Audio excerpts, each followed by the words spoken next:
Espace TV, le 22h.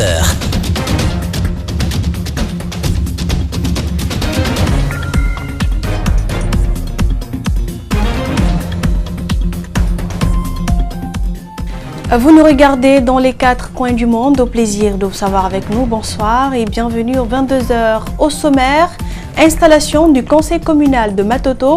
L'opposition condamne l'élection de Mamadou Batos Camara.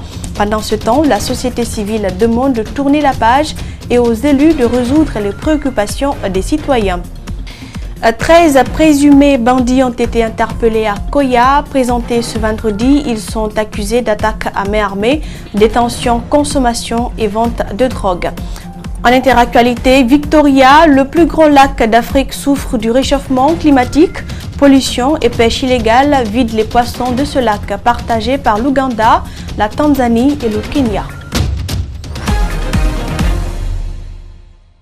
Des réactions, il y en a eu suite à l'installation du conseil communal de Matoto. Des politiques de l'opposition ont condamné la manière par laquelle Mamadou Batos Camara a été élu maire.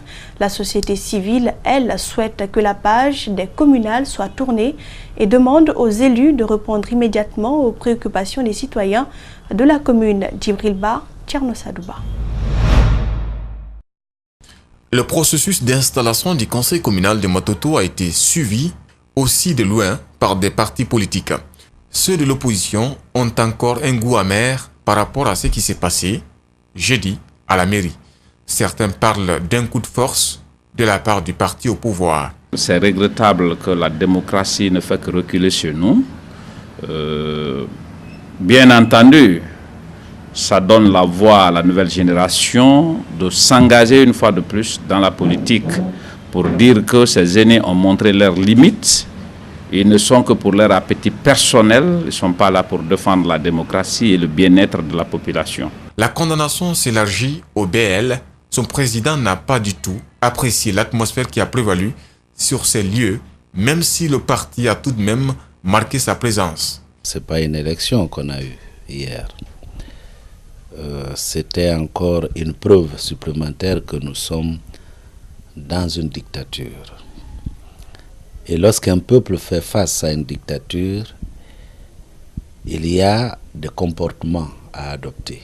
Le président du Conseil national des organisations de la société civile, au visa des crises suite à l'installation des conseils communaux, ramène le débat sur le contenu du code électoral.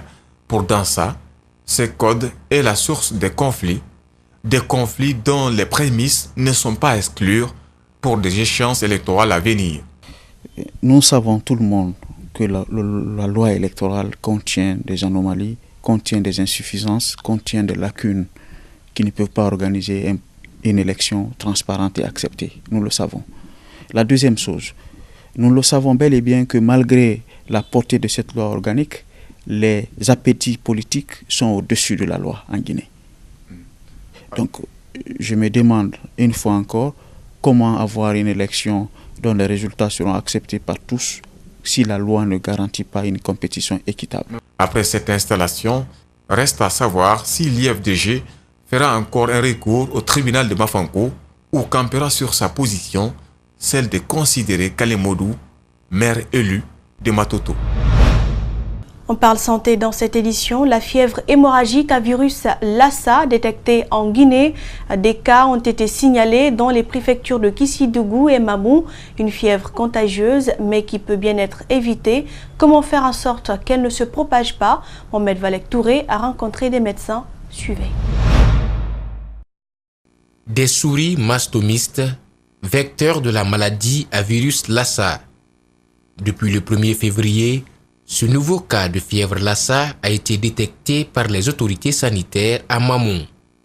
Nous sommes à une trentaine de cas aujourd'hui. Au niveau national, et grâce à vous, vos efforts de diffusion des nouvelles sur cette maladie, cela a créé un certain enthousiasme chez les agents de santé et qui actuellement nous envoie toute personne qui saigne sans un peu de discernement du point de vue clinique, du point de vue triage de nos malades.